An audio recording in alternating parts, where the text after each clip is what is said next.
बिस्मिल्लाहिर्रहमानिर्रहीम, अस्सलामुअलैकुम, सुबह खैर। आप देख रहे हैं एक्सप्रेसो, मैं हूं हिना आदिल और मैं हूं अली अनीक सैयद। उम्मीद आप खैर आफियत से होंगे, जहां भी होंगे हिफाजत से होंगे। और जनाब, तमाम तर नज़रें इस वक्त भी इस्लामाबाद पर ही हैं और कोशिश ये की जा रही है कि किसी सूरत दोनों फरीकैन को टेबल पर लाया जाए और ये मुज़ाकरात को मुमकिन बनाया जाए। इसका जो दूसरा दौर है, इस वक्त जो खबरें आ रही हैं उसमें हमें पता चल रहा है कि ईरानी वफ्द इस वक्त आने से इनकारी है और वो ये मुतालबात अपने पूरे होने से पहले नहीं आना चाहता है, जबकि डोनाल्ड ट्रंप की जानिब से कहा गया कि जेडी वेंस भी आ रहे हैं और मुज़ाकरात होने चाहिए, ईरानी वफ्द को भी वहाँ पर होना चाहिए। और साथ ही साथ हमने पहले भी दौर में ये देखा था कि ईरान ने उस वक्त भी अपना एक मुतालबा मनाया था और वो था लिबनान पर हमले बंद करना, जो हमने देखा कि इसराइल ने बंद किए डोनाल्ड ट्रंप के कहने पर, और डोनाल्ड ट्रंप ने ही इसका आगाज़ किया फिर। और अब भी उम्मीद की जा रही है कि डोनाल्ड ट्रंप की जानिब से ही पेशरफ्त हो और इस पर कोई पेशरफ्त होने के बाद, कोई डेवलपमेंट होने के बाद मुज़ाकरात का जो अमल है वो फिर से रिज्यूम हो सके। ईरान की तरफ से एक चीज़ ये सामने आ रही है कि मुज़ाकरात से पहले जो बहरी नाकाबंदी है, जो ब्लॉकेड है, उसे ख़त्म किया जाए, क्योंकि मुज़ाकरात के लिए ज़रूरी है कि पहले से जो वादे किए गए हैं उन्हें पूरा किया जाए। तर्जुमान जो ईरानी वज़ारत ख़ारजा उनकी जानिब से ये कहा गया है। और जिस तरीके से सदर डोनाल्ड ट्रंप होपफुल दिखाई दे रहे हैं, वो कह रहे हैं कि मुज़ाकरात हैं, कोई मजाक नहीं है, संजीदा कोशिश है, इसलिए अगर ब्रेक थ्रू हुआ तो उन्होंने कहा कि वो ईरानी क़यादत ने अगर चाहा कि वो उनसे मुलाकात करे तो वो मुलाकात करेंगे। उन्होंने कहा कि ईरान से होने वाला अब वाला जो मुआहिदा है वो डेफिनेटली ओबामा दौर से बेहतर होगा। ईरान के साथ सीज़ फायर बुध की शाम को ख़त्म हो जाएगा और सीज़ फायर ख़त्म होता है तो आगे क्या मामला होगा। अगर ये सीज़ फायर ख़त्म हुआ और मुआहिदा ना हुआ तो उनकी जानिब से ये बताया गया कि ईरान पर बहुत सारे बॉम्ब गिराए जाएंगे। ये सारी सिचुएशन है जी जिस पर हमने करनी है बात। में ज्वाइन कर चुके हैं ब्रिगेडियर रिटायर्ड मसूद अहमद खान साहब, दिफाई तज्जिया कर रहे हैं। अस्सलाम वालेकुम ब्रिगेडियर साहब, good morning, how are you? जी वालेकुम अस्सलाम, बहुत शुक्रिया, आई एम गुड। ब्रिगेडियर साहब, जिस तरीके से अभी सिचुएशन बनी हुई है जिसमें हम देख रहे हैं कि ईरान फिर मुतालबा ये कर रहा है कि वादों की पासदारी ज़रूरी है मुज़ाकरात के लिए, इसीलिए शायद अभी तक जो वफ्द पाकिस्तान पहुंचना है उस हवाले से गुरेज किया जा रहा है बताने से या डिस्क्लोज़ करने से कि किस वक्त पहुंचेगा या कौन कौन आएगा। आपको क्या लगता है कि ये जो पाकिस्तान की सिफारती कोशिशें हैं रंग ले आएंगी, एक बार फिर से दोनों को मुज़ाकरात की मेज़ पर बिठा लेंगे हम? जी बहुत शुक्रिया। देखें, जो अमेरिका और ईरान के दरमियान बहुत ट्रस्ट डेफिसिट है और उसके लिए देयर इज अ रिक्वायरमेंट कि कोई कॉन्फिडेंस बिल्डिंग मेयर्स होने चाहिए। और स्पेशली देखें, पीछे हमने तवातर के साथ डिफरेंट स्टेप्स और एक्शंस देखे अमेरिका की तरफ से भी, ईरान की तरफ से, जिससे तनाव में शदीद इजाफा हुआ है। तो अब मेरा ख्याल में मौका है कि बातचीत से, अभी जिस तरीके से कुछ एक आध दिन है, तो उससे पहले कॉन्फिडेंस बिल्डिंग मेयर हो सकते हैं, अमेरिका की तरफ से हो सकते हैं। लाइक जिस तरीके से उन्होंने उनके शिप को सीज किया है, वो शिप को छोड़ सकते हैं, या सेलर्स जो उन्होंने डिटेन किए उनको छोड़ सकते हैं, दिस इज वन। या अपना नेवल ब्लॉकेट को कह देते हैं कि हम हटा रहे हैं। और इसके अलावा ये कि हो सकता है कि वो कह दे कि जेडी वेंस जब आ रहे हैं, इनका ये भी एक सिग्नलिंग है कि वो कि they are taking the dialogue जो है वो उसको सीरियस ले रहे हैं। तो मेरा ख्याल में इन चीज़ों को देख के कि जेस्चर्स ईरान के, अमेरिका की तरफ से मिलने चाहिए। और दैट्स वाई मैं कहता हूँ ट्रस्ट डेफिसिट है। बट स्टिल देखें कि मीडिया ने बहुत हाइप क्रिएट किया है और फिर देखें कि हमने देखा कि इट इज सॉर्ट ऑफ दोनों पार्टीज जो है कि मीडिया को यूज कर रही है अपने मैसेजेस कन्वे करने के लिए, जिससे मजीद कंफ्यूजन और हाइप क्रिएट किया गया है। तो उससे देखें कि बट ग्राउंड रियलिटी ये है कि दोनों सीरियस हैं। वो चाहते हैं कि ultimately they should go for some agreement, understanding हो। कोई कहते हैं ना कि फ्रेमवर्क बने, कि अगर जरूरी नहीं कि 100% आज बैठ के आप एड्रेस कर सकते हैं, लेकिन ये कुछ चीजें अभी एड्रेस कर दें, बाकी आप फ्रेमवर्क दे दें कि we will take some time, couple of weeks, 2 महीने लगेंगे for detail discussion nuclear issue के लिए, प्रोग्राम के लिए हम इसमें क्या कर सकते हैं। सो लाइकली इस तरह की चीजें डेवलप हो सकती हैं। सो मेरा ख्याल में इंशाल्लाह वो दोनों आएंगे पार्टीज, और देखें बुध को लाइकली है बातचीत यहाँ पाकिस्तान में, इस्लामाबाद में डायलॉग होगा इंशाल्लाह। और हम देखेंगे उम्मीद तो हम ब्रिगेडियर साहब कर रहे हैं कि फिर ये जो जंगबंदी है इसमें भी तूल आए और इसको भी जो है ना मज़ीद आगे बढ़ाया जाए। लेकिन ब्रिगेडियर साहब, इस वक्त जो सिचुएशन है उसमें इस्लामाबाद की तो तैयारियां मुकम्मल हैं, आज भी दफातर और अदालतें बंद हैं, हमारी तैयारियां तो मुकम्मल हैं। फ़रीक़ैन की जानिब से जो आप शकूक व शबहात कह रहे हैं, हम कल भी इसको डिस्कस कर रहे थे, आज भी इसको डिस्कस कर रहे हैं, आपको किस कदर मुमकिन लगता है कि दोनों तरफ के मुतालबात को खातिर में लाया जा सकता है और फ़रीक़ैन इस सिचुएशन में है कि अपना लेवरेज छोड़कर मुज़ाकरात की टेबल पर आए? देखिए अली, ईरान ने इनकार नहीं किया। कल आपने देखा होंगे जो स्पोक्स पर्सन थे बकाई साहब, ही सेड कि हम कंसिडर कर रहे हैं। उन्होंने कहा हम बताएंगे हमने कब जाना है, रिफ्यूज नहीं किया कि हम नहीं जा रहे हैं। लेकिन मीडिया ने, अल जजीरा ने इसको स्टार्ट किया, इसके बाद बाकी मीडिया ने उसको उठाया। तो वो उन्होंने कसदन कभी नहीं कहा कि हम जा ही नहीं रहे हैं वो। लेकिन ये है कि कोर इश्यूज हैं, यकीनन देखें कि कोर इश्यूज में दो मेजर इश्यूज है विच है जिसको उन्होंने एड्रेस करना है। One is the nuclear programme है, सेकंड स्ट्रेट ऑफ हॉर्मुज है, इसका क्या फ्यूचर डिस्पोजल क्या होगा। पोस्ट वार स्पेशली कंसेप्ट है कि स्ट्रेट ऑफ हॉर्मुज का क्या सिचुएशन होगी, इनको कैसे इसको हैंडल किया जाएगा, मैनेज किया जाएगा। That is very serious thing. इसके अलावा इससे रिलेटेड बहुत सारे इश्यूज हैं। मिसाल के तौर पे लेबनान का इशू है, वहाँ पे सीज फायर अभी टेम्परेरी ऑलरेडी हो चुका है, वो है। और उसके बाद मिसाइल प्रोग्राम आप देखें, किसी जमाने में अमेरिका का प्रेशर था मिसाइल प्रोग्राम, बाद मिसाइल बैकग्राउंड में चले गए हैं, प्रॉक्सीज बैकग्राउंड में चले गए हैं। सो अब फोकल जो आप कहें कि the core issues, critical issues हैं, that is one is strait of Hormuz है, दूसरा न्यूक्लियर प्रोग्राम है।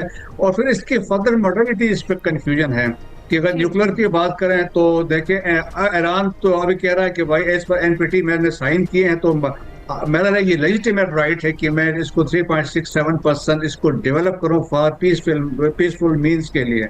आप मुझे इससे नहीं रोक सकते। That is one thing. Second वो है वो जो डिस्पोजल है for 60 kgs of enriched uranium जो उनके पास पड़ा है। अमेरिकन कहते हैं हमें हैंड ओवर, तो which is not possible, Iran कभी नहीं करेगा। तो but there is a possibility से 2015 में जो एग्रीमेंट हुआ था उसमें उन्होंने अपना जो इनरिच यूरेनियम उस वक्त था that was handed over to Russia. तो अभी भी पॉसिबिलिटी है कि ये रशिया को भी दिया जा सकता है। एक और ऑप्शन वो कहते हैं कि उसको ब्लेंड करके इसको उसकी जो स्ट्रेंथ है उसको रिड्यूस किया जाता है फ्रॉम 60%, तो it can be bring down to 3.6%, 3% के लिए है। तो ये भी एक ऑप्शन है under the international atomic energy agency के अंडर ये हो सकता है। So this is one serious core issue है।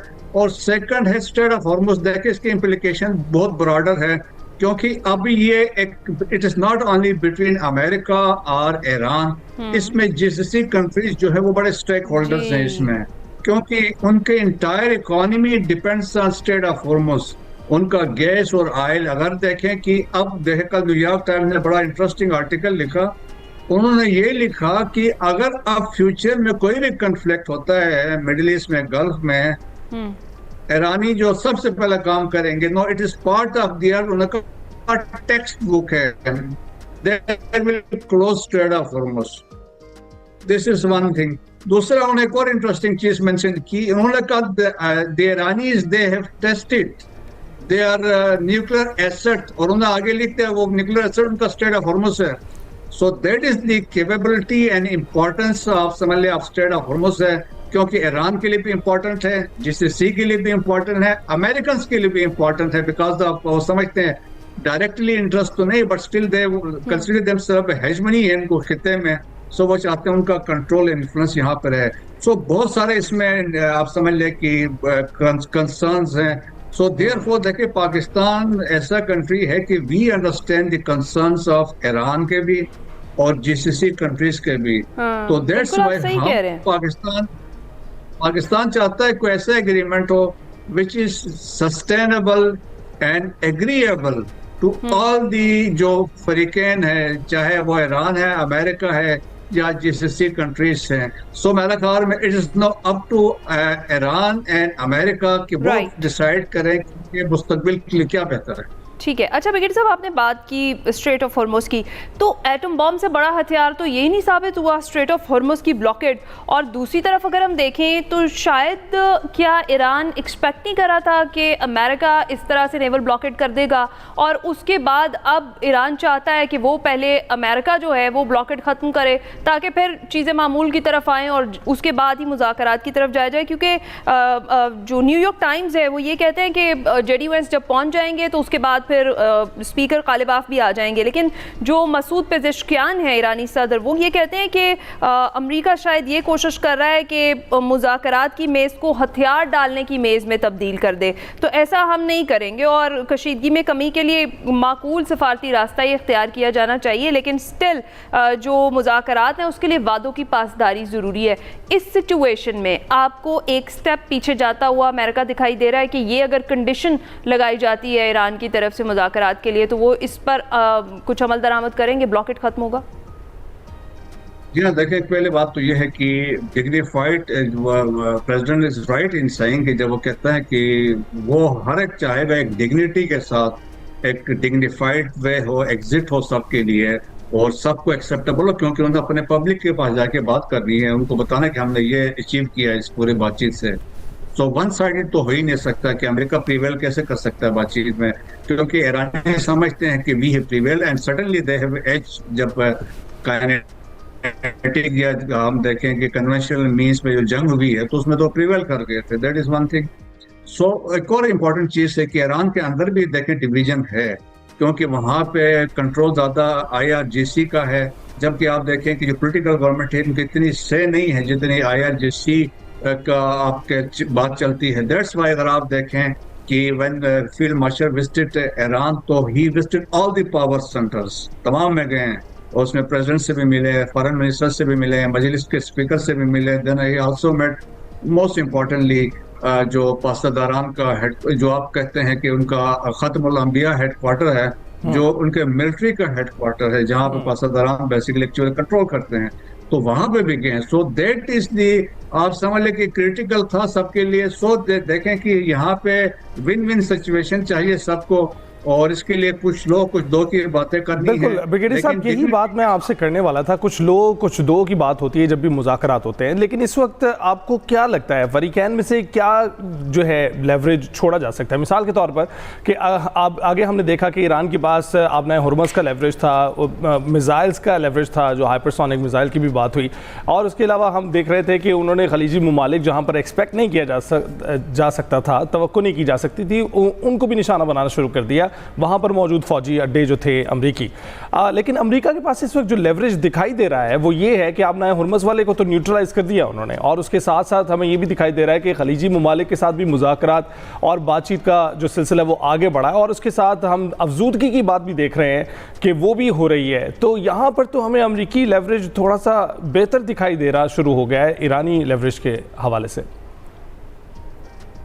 देखिए कोशिश ये है कि प्रेसिडेंट ट्रम्प अभी कह रहा था ना कि ऑफ रैंप हम जाके कोई चीज हासिल करना चाहते हैं, क्योंकि देखें मिलिटरीली हम देखें तो ईरान की तरफ से अमेरिका को मार पड़ी है, तो दैट्स वाई अब वो इस बातचीत पे आया। शुरू में 15 पॉइंट दिए, आपको याद होगा, प्रेशर डालने की कोशिश की, फिर फ्रिक्वेंटली देखें दिन में वो 10 के करीब वो पोस्टें लगाते हैं ट्रुथ सोशल पे, और पब्लिक ओपिनियन अपने फेवर करने के लिए, फेवरेबल करने के लिए कोशिश करते हैं। फिर ये दिखाते हैं तो दुनिया को, अमेरिकन को, कि जी वो कंट्रोल कर रहे हैं चीज़ें, वो चीज़ें डिक्टेट कर रहे हैं, तो वो एक किस्म का है। दैट्स वाई मैं क्यों आप देखें ना, दिन में अगर आप 10 किस्म के ट्वीट करें, एक तरफ आप कहते हैं स्टेट ऑफ ईरान भी कहते हैं, फिर ईरान के खिलाफ आप बात भी करते हैं, फिर तो बहुत सारे कंट्रडिक्शन वहाँ पे उनके स्टेटमेंट्स में हैं। सो मोस्ट इम्पॉर्टेंट थिंग ये है कि देखें कि सीरियस दोनों हैं, उनको भी चाहिए एग्जिट, ईरान को भी जो देखें नुकसानात हुए, डिस्ट्रक्शन हुई है, और they will take decades reconstruction में लिए, और $260 बिलियन के उनके एस्टिमेट से इतना नुकसान हुआ है। सो मेरा ख्याल में अब दोनों के लिए है। तो अब ये है कि एक हल ये हो सकता है कि इनिशियली तो आप बाकी चीजों पे एग्री कर सकते हैं, और बाकी फ्रेमवर्क की बात जिस तरह हम कर रहे हैं कि आप न्यूक्लियर पे भी कह सकते हैं कि मजीद इस पर डिस्कशन होगी। स्ट्रेट ऑफ हॉर्मुज़ में देखें कि उसमें इसलिए बहुत इंपॉर्टेंट है कि यूनाइटेड नेशन का कवर चाहिए, क्योंकि इससे ये होगा, वरना बाकी जिस कंट्रीज को ये एक्सेप्टेबल नहीं होगा। आप जिस तरीके से आप देखें, यूएई की तरफ से हमने बयानात देखे हैं, बहरीन की तरफ से बयानात देखे जी हैं, तो वो उसको कंट्राडिक्ट कर रहे हैं। सो डिवीजन सही। तो ऑलरेडी देखे खित्ते में तो हो गई है। तो दैट्स वाई मेरा ख्याल में ऐसा होना चाहिए which is acceptable to all. So मेरा ख्याल में सीरियस लेके बातचीत है। जी Pakistan has provided them the platform. Hmm. अब पार्टीज पे डिपेंड करता है कि वो क्या चाहते हैं। वो क्या करना चाहती हैं। ठीक है, बहुत शुक्रिया। ब्रिगेडियर रिटायर्ड मसूद अहमद खान साहब हमारे साथ मौजूद थे। ईरान अमरीका मुज़ाकरात पर हम बात कर रहे थे, अभी ब्रेक पर जाएंगे।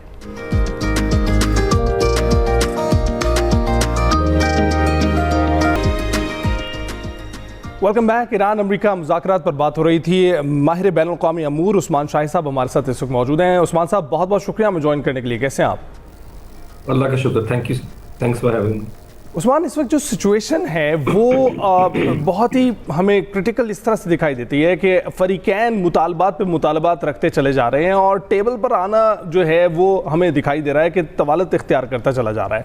जहाँ हम एक्सपेक्ट कर रहे थे कि मंडे को कोई सूरत हाल होगी, वफ्द आएंगे और फिर ट्यूसडे को जो है मुलाकातें होंगी, अब हमें पता चल रहा है ट्यूसडे से भी आगे बढ़ गए हैं 24 घंटे।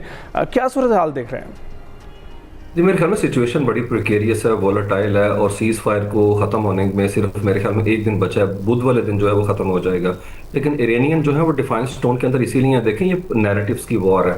अब मैदान जंग में नहीं, अब नैरेटिव के अंदर जो है वो जंग जीतने की कोशिश कर रहे हैं डोनाल्ड ट्रंप है, और मुज़ाकरात की मेज़ पे वो चीज़ नहीं उठा सकते जो वो हार चुके हैं मैदान जंग के अंदर है। तो उनके जो ट्वीट्स हैं उसकी ऑडियंस जो है डोमेस्टिक, आप कह रहे हैं कि उनकी मेगा बेस भी है, क्योंकि अभी मिड टर्म इलेक्शन जो है वो सर के ऊपर आ रहे हैं और इरानियन यही चाहते हैं, क्योंकि वो भी इंडिकेटर देख रहे हैं अमेरिका में। प्यू रिसर्च कह रहा है कि 60% अमेरिकन जो यंग अपना लोग हैं वो डोनाल्ड ट्रंप को लेके उस तरीके से कंफर्टेबल नहीं, कि वो उसे समझते हैं ये मिसफिट है अपनी पोजीशन के अंदर, और अभी 3 साल उनके बाकी हैं। और फिर वॉर को लेके उनका एक नैरेटिव है उन नौजवानों का कि ये अनपॉपुलर थी, अनकॉल्ड फॉर थी, और हमारा टैक्स पेयर का पैसा डंप किया गया और अब हम इकोनॉमिकली हर्ट हो रहे हैं, हमारी फ्यूचर चॉइसेस कंप्रोमाइज हो रही हैं। यही रिफ्लेक्शन आपको नजर आती है हाउस ऑफ रिप्रेजेंटेटिव में। देखें, एक वोट से इसने वॉर पावर्स एक्ट के अंदर सर्वाइव किया। 214 लोग एक साइड पे थे, 213, और अपर हाउस में 40 सेनेटर अमेरिका की रिकॉर्डेड हिस्ट्री में एक साइड पे नहीं खड़े हुए कि इजराइल को बम और जो बिल्डोजर है वो प्रोवाइड ना किए जाएं। तो इतनी डिवीजन, इतनी पोलराइजेशन, इतनी फ्रिक्शन के अंदर डोनाल्ड ट्रंप के जो ट्वीट्स हैं, इट मेक सेंस है। डोनाल्ड ट्रंप जो है इंटरनेशनल जो तेल की मार्केट्स हैं उनके लिए भी ट्वीट करते हैं, उनमें भी फ्लक्चुएशन नजर आती है। और सबसे बड़ी बात देखें, ये गैर रवायती उनका सफारती अंदाज, एरेटिक बिहेवियर जो है, इसने मामलात को बड़ा खराब किया। और मैं मानता हूं कि ये क्योस और जो कंफ्यूजन है डोनाल्ड ट्रंप की तरफ से, ये बाय डिजाइन है। डोनाल्ड ट्रंप की मैडमैन थ्योरी यही है कि दुश्मन को कंफ्यूज करके रखो, और जैसे ही खत्म हो रहा है सीज फायर उसके आसपास जो है मोमेंटम गेन करने के लिए उन्होंने कल ईरानी जो जहाज है उसको कब्जे में लिया। लेकिन इरानियन जो है उन्होंने रिस्ट्रेंट शो किया। देखें वो बड़ा कामली और बड़ा स्ट्रेटेजिकली चीजों को लेके आगे की तरफ जा रहे हैं। अच्छा उस्मान, आपको लगता है कि आपने कहा जिस तरह से ये जो उनके बयानात हैं या उनकी चीजें किसी हद तक मुज़ाकरात पर असरअंदाज होंगे? गो के इनकी ऑडियंस, आप कह रहे हैं डोमेस्टिक, उनकी जो आवाम है की वो है, क्योंकि वहाँ पर एक और मसला चल रहा है कि वो इन इक़दामात को पसंद नहीं करे डोनाल्ड ट्रंप के। जो ईरान है वो तो ये कह रहा है कि जो अमरीकी हुकाम की जानिब से ख़ास तौर पर जो मुतज़ाद किस्म के सिग्नल्स और बयानात आ रहे हैं, ये मुज़ाकरात की राह में रुकावट हाइल कर रहे हैं और डेफिनेटली कशीदगी में कमी इसी वजह से नहीं आ रही। एक तो ये, इस पर क्या कहेंगे? दूसरा ये कि ये जो सीज़ फायर है इसमें एक्सटेंशन होती हुई आप देख रहे हैं, ये जो मामला है, ये जो बयानात का मामला है डोनाल्ड ट्रंप के, क्या ये यहीं रुक जाएगा और फिर कामयाबी से मुज़ाकरात की मेज़ पर दोनों फरीक़ैन आ जाएंगे? देखिए, दोनों फरीक़ैन जो है वो पोजीशन ऑफ स्ट्रेंथ के साथ बैठना चाहते हैं और इक्वल सॉवरेनिटी के उसूल के मुताबिक है। जो आपने पहले बात की कि if I am not mistaken, मुझे याद अब थोड़ा पे अपना दोबारा से रिपीट कर दीजिएगा, पहला हिस्सा आपका क्या था सवाल का? जिस तरीके से आपने कहा कि उनके इन बयानात की ऑडियंस कोई और है, और जो ईरानी सदर हैं मसूद पेज़ेश्कियान, वो ये कहते हैं कि इन्हीं के जो मुतज़ाद पैगामात और सिग्नल्स हैं, बयानात, जी बिल्कुल, डेफिनेटली। देखिए अमेरिका के जो बयानात हैं, एक तो मुतालबात के ऊपर हम बात करते हैं, मैक्सिमलिस्ट पोजीशन के ऊपर ये चले गए। Deal was within reach even by then, लेकिन चूंकि डोनाल्ड ट्रंप नहीं चाहते कि जेडी वैंस जो है वो मूवमेंट को कैपिटलाइज करें, कैप्चर करें, तो आखिरी मूवमेंट में इन्होंने उन्हें कॉल करके थोड़ा सा वो गोल पोस्ट जैसी चेंज की है, इरानियन जो है वो उसमें से उठ के अभी भी हम देखते हैं मुतालबात, उसमें ना सिर्फ मुतालबात इनके ज्यादा होते चले जा रहे हैं, मुतज़ाद बयानात हैं जिसकी वजह से दावे जो है इनके उसमें मौकफ में बार बार तब्दीली आती है, बल्कि गैर हकीकी इनकी तवक्कुआत हैं। देखिए ईरान जो है वो हर सूरत के अंदर ये कह चुका हुआ है कि हमारा जो सॉवरन राइट है सिविल न्यूक्लियर टेक्नोलॉजी के हवाले से जो एनपीटीयू ने देता है उससे किसी सूरत में वो बैकआउट नहीं करेंगे। देखें इस पे साइन करना ईरान का सरेंडर करने के मुतरादिफ है और डोनाल्ड ट्रंप इसी को कैश करेंगे जाके नवंबर के इलेक्शन में। इरानियन किसी सूरत में नहीं चाहते डोनाल्ड ट्रंप सर्वाइव करें वहां के ऊपर। देखिए वो फेस सेविंग अमेरिका को देना चाहते हैं, डोनाल्ड ट्रंप को फेस सेविंग नहीं देना चाहते, क्योंकि उन्हें पता है डोनाल्ड ट्रंप फिर 3 साल के अंदर इम्बोल्डन होकर फुल ब्लोन वॉर उनके ऊपर वेज कर सकते हैं। और अगला कोई सदर भी डेमोक्रेट का हो या रिपब्लिकन का वो ये जुआ नहीं खेलना चाहेगा। तो मुझे अच्छा, लगता है ये बिल्कुल ठीक कह रहे हैं शायद उस्मान, आपने बिल्कुल ठीक कहा है। और हमें ये दिखाई दे रहा है कि ईरानी जो है ना वो कोशिश कर रहे हैं कि मैदान जंग में तो जो कुछ उन्होंने किया है वो मुज़ाकरात की टेबल पर भी जीत कर ही उठें। लेकिन इस वक्त जो सूरत हाल देख रहे हैं हमें अमेरिका में क़यादत का फुकदान इस तरह से नज़र आ रहा है कि जो बाइडन पर जो है अक्सर तनकीद होती थी उनकी सेहत के हवाले से, और यहाँ पर इनकी जहनी सेहत के हवाले से तनकीद हो रही है कि वो किसी वक्त क्या बयान देते हैं और क्या किसी वक्त कुछ और कह देते हैं। इस वक्त जो उनका कहना है कि वो एक ऐसा मुआहदा करेंगे जो ओबामा दौर में किए हुए मुआहदे से बहुत बेहतर होगा, और JCPOA के बाद हमने देखा कि ईरान काफ़ी हद तक उस बहर में शामिल हो गया था जिसमें तमाम अक़वाम आलम थे। इस वक्त आपको दिखाई देता है ऐसा कोई मुआहदा पॉसिबल? नहीं, मेरे ख्याल में बिल्कुल ही ऐसा कोई मुआहदा जो है होने की अमली सूरत कोई नजर नहीं आती। बाकी it is yet to be decided कि क्या किस तरह चीजें जो है अनफोल्ड होंगी। लेकिन देखिए तब कोई जंग वेज नहीं उनके ऊपर की गई थी, और तब रिफॉर्मिस्ट की वहां पे गवर्नमेंट थी हसन रूहानी की। ये इस वक्त हार्ड लाइन जो फैक्शन है वो गवर्नमेंट के ऊपर जो है आप कह लें छा गया हुआ है। ईरान की अगर हम बात करें फिर 40 दिन के अंदर जो डेथ और डिस्ट्रक्शन क्योस और क्राइसिस उन्होंने विटनेस किया, उसके बाद मुझे नहीं लगता वो इतना लेवरेज जो है डोनाल्ड ट्रंप को लेने देंगे। वो 3.67 के ऊपर एक रिगरस प्रोसेस था। डोनाल्ड ट्रंप तो कहते हैं कि जल्दी फौरी क्विकली जो है चीजें हो जाए और नतीजा उनकी मर्जी का आ जाए। ये कंट्री है, ये कोई प्रॉपर्टी डीलिंग करने का एक अपना सफेयर नहीं है जिसके अंदर वो अपनी मर्जी से प्लॉट बेचने हैं। तो मेरे ख्याल में इरानियन इस 40 दिन की जंग से उन्होंने बहुत सीखा है कि जब हमने लेवरेज दिया तो ये बैकआउट करके। मेरा नहीं ख्याल इरानियन, देखें इरानियन की डिफाइंस टोन जो है टॉप टू बॉटम तक सेम नजर आ रही है। आप उनके सदर के बयान को देखें, बल्कि आयतुल्लाह मुश्तबा ने भी परसों बयान दिया उनके आर्मी डे के ऊपर है। उन्होंने कहा हमारी नेवी जो है दुश्मन को आबनाए हुर्मस के अंदर जो है नया मजा चखाने के लिए मुकम्मल तौर पे तैयार है। और देखें आबनाए हुर्मस को बंद करना बताता है कि ये फौजी ताकत नहीं है, ये उनका बार्गेनिंग एसेट है, और इसी चीज को इस्तेमाल कर रहे हैं कहां पे, मुज़ाकरात की टेबल पे। देखें आबनाए हुर्मस was not in the picture back in 28, मतलब जब उन्होंने वॉर वेज की अमेरिका ने, उसमें तो 1 पॉइंट एजेंडा था। लेकिन अब इसके ऊपर भी बात हो रही है और इस चीज को वो जोड़ रहे हैं किस चीज के साथ, एसेट फ्रीज करें। क्या डोनाल्ड ट्रंप 120 मिलियन डॉलर के जो एसेट्स हैं उसका बड़ा चंक रिलीज करेंगे? मेरा ख्याल है बहुत मुश्किल है। देखिए डोनाल्ड ट्रंप जो मर्जी कर लें, इंप्रेशन वो क्रिएट नहीं हो सकता। इरानियन जो है डिफाइंस टोन को नहीं छोड़े, और याद रखें उन्होंने इसीलिए उन्होंने भी डोनाल्ड ट्रंप का जवाब डोनाल्ड ट्रंप की उसी अब कह लें मॉडल में दिया। उन्हें पता था 12,000 किलोमीटर में से आने में टाइम लगेगा, हमने तो 3 घंटे में पहुंच जाना है, तो हम आखिरी मोमेंट में मुज़ाकरात का हिस्सा बनेंगे। उससे पहले डोनाल्ड ट्रंप को जो है उन्होंने उसी तरह कंफ्यूज किया जिस तरह से डोनाल्ड ट्रंप जो है इस वॉर को शेप करने की कोशिश कर रहे हैं। मेरे ख्याल में डोनाल्ड ट्रंप जो है नताइज पे कंट्रोल खो चुके हुए हैं। अच्छा, और ईरान है जो मुज़ाकरात की टेबल के ऊपर टर्म्स को डिक्टेट ओके और अपनी कंडीशंस के साथ आ रहा है। बहुत शुक्रिया उस्मान शाह साहब हमारे साथ मौजूद थे, इस सिचुएशन पर हम बात कर रहे थे। भी ब्रेक पर जाएंगे।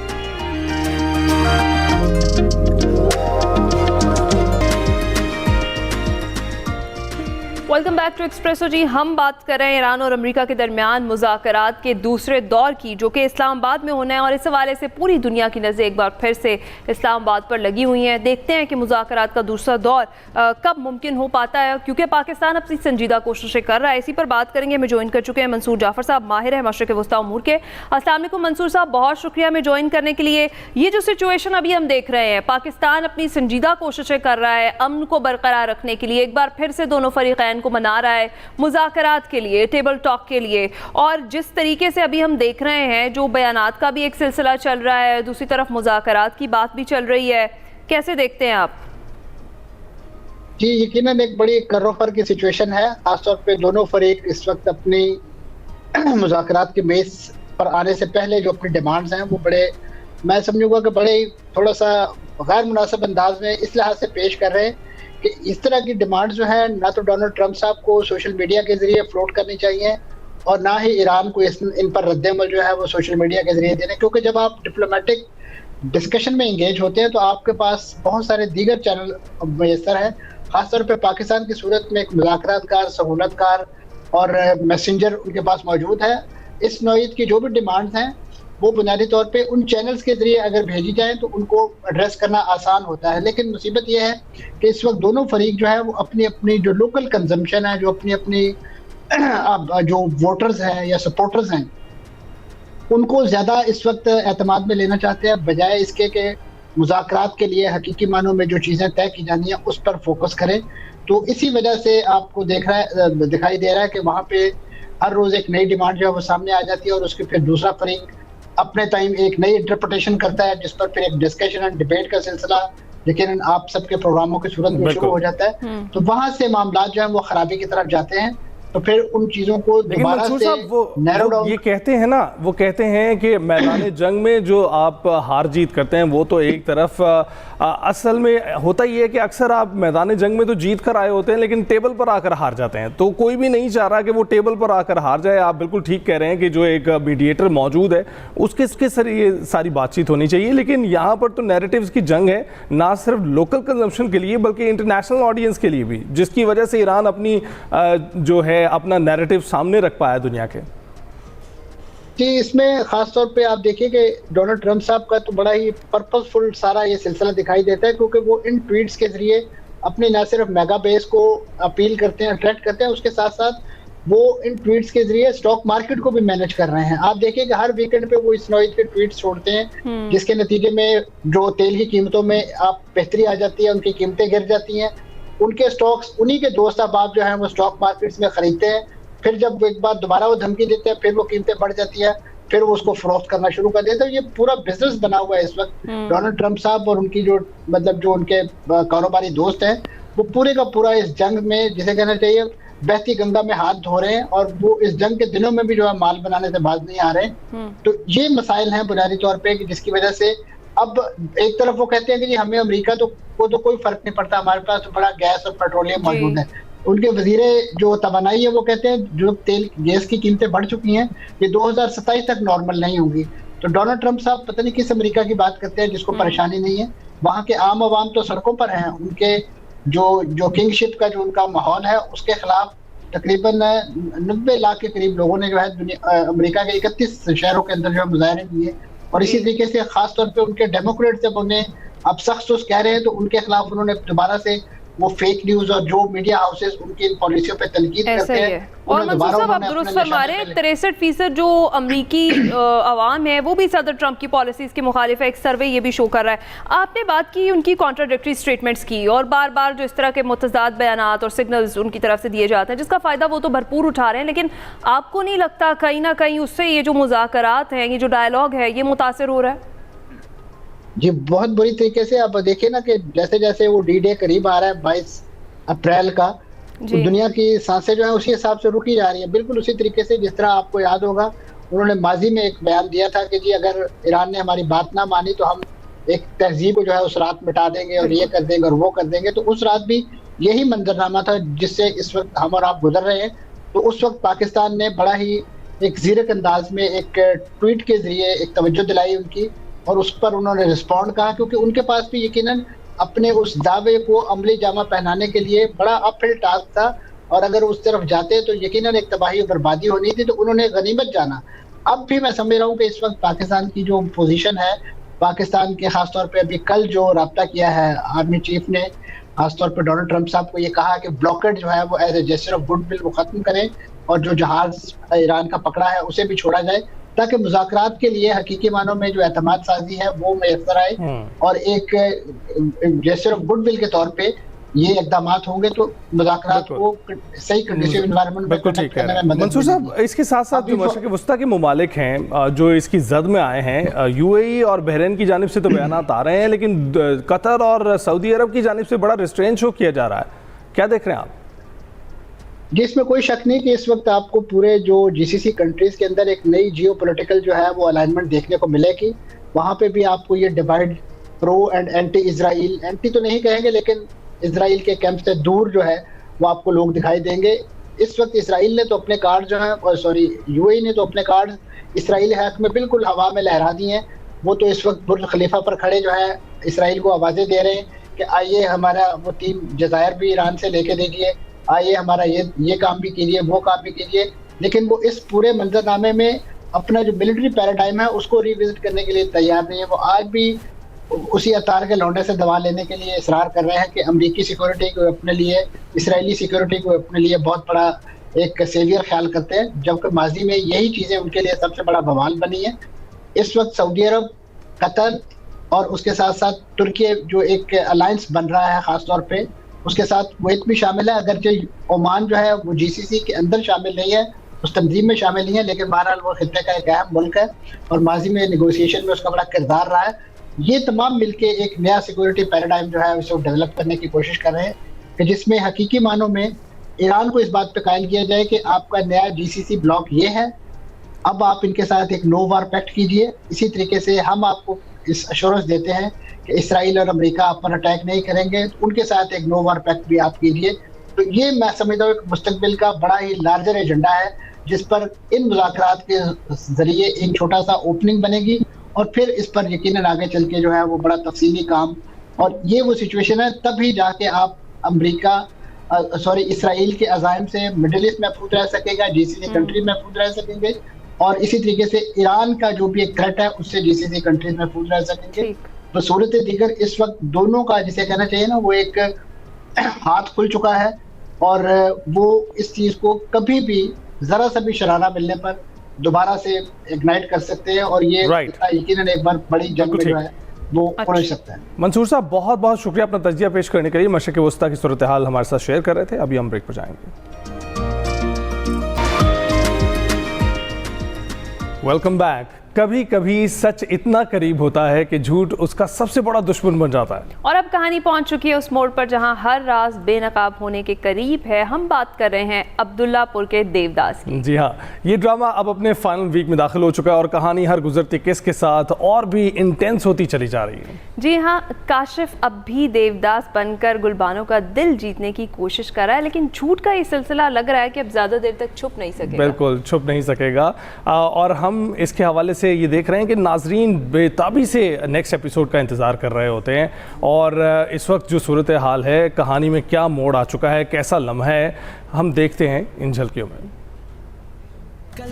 अगर मोहब्बत हो गई है ना तो डट के मुकाबला कर।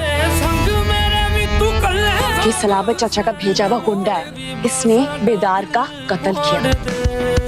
क्या पता उसका दिल भी तुम्हारे कब्जे में है।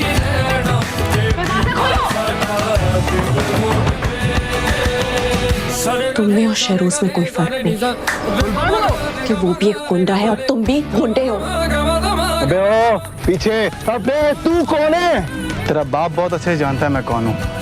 अपने बाप को बताना अब्दुल्लापुर का देवदास आया था अपनी फोटो लेके। देखिए ड्रामा सीरियल अब्दुल्लापुर का देवदास। तो देखना ना भूलिएगा अब्दुल्लापुर का देवदास पीर से बुध, सिर्फ एक्सप्रेस एंटरटेनमेंट पर। ब्रेक के बाद हासिल होंगे।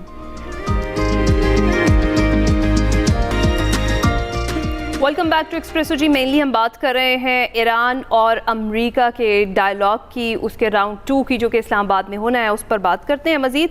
हमें ज्वाइन कर चुके हैं सरदार मसूद अहमद खान साहब, अक़वाम मुत्तहिदा में साबिक मुस्तकिल मंदूब हैं, जनीवा और न्यूयॉर्क में चीन और अमेरिका में पाकिस्तान के सफ़ीर रह चुके हैं। इसके साथ साथ साबिक सदर हैं आज़ाद जम्मू कश्मीर के। अस्सलाम वालेकुम सर, गुड मॉर्निंग, आप कैसे हैं? वालेकुम अस्सलाम, गुड मॉर्निंग टू यू।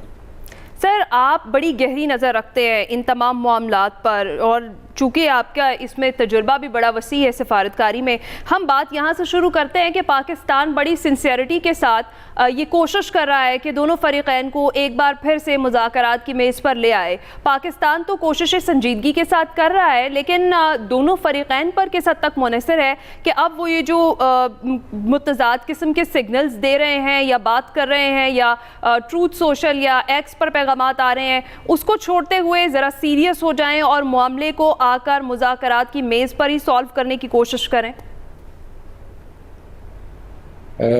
एक तो बहुत बहुत शुक्रिया मुझे आपके साथ गुफ्तगू करने का मौका मिला।